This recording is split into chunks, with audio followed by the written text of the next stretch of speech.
الحمد لله وحده، والصلاة والسلام على من لا نبي بعده. أهلا وسهلا بطلاب منصة زادي في هذا الدرس الأول من الوحدة الرابعة، فكرة مكاتب الإصلاح الأسري. يتكون هذا الدرس من 3 عناصر: الأول مفهوم الإصلاح الأسري، الثاني مفهوم مكاتب الإصلاح الأسري، الثالث نشوء فكرة مكاتب الإصلاح الأسري. نتطرق أولا إلى مفهوم الإصلاح الأسري كعنصر أول. تعريف الإصلاح هو يقصد به الصلاح أي ضد الفساد، وأصلح الشيء بعد فساده أي أقامه. وتعريف الاصطلاح الأسري هو المعاقدة أي عمل العقد والاتفاق على إزالة التنافر وإنهاء النزاع بين الزوجين المتخاصمين المتشاقين بالتوفيق بينهما على وجه مشروع منعا لحدوث الطلاق أو لآثاره السلبية.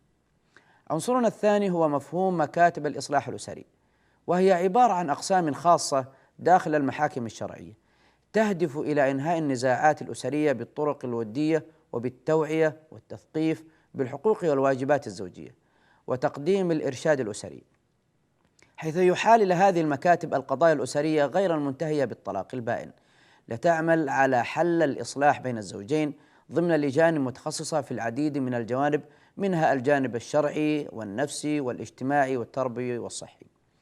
عنصرنا الثالث هو نشوء فكرة مكاتب الإصلاح الأسري.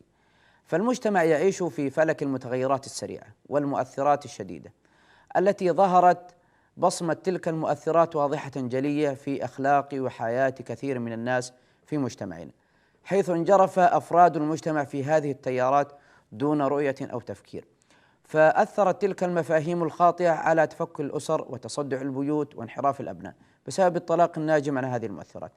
لذلك جاءت فكرة نشوء مكاتب الإصلاح الأسري بسبب كثرة النزاعات في عصرنا لأجل المحافظة على الأسرة وحمايتها وتأمين استقرارها، وتحسين أيضا نوعية حياة أفرادها، وانسجاما مع روح الشريعة الإسلامية التي تهدف إلى المحافظة على أهم مؤسسة وهي الأسرة، وأهم ركنين في هذه الأسرة وهم الزوجين، ووضع الضوابط لضمان الاستمرار في ظل سكينة ومودة ورحمة في هذا البيت، ولإيجاد بيئة مناسبة لحل النزاعات الأسرية تضمن من خلالها عدم تشتت وضياع الأسرة ورفع المعاناة المادية والنفسية والصحية بين أفرادها، وتوفير الوقت والجهد والمال عليهم، ولتخفيف العبء الملقى على القضاة نتيجة لكثرة الدعاوي المطروحة أمامهم من خلال الاتفاق المبرم بين أطراف النزاع.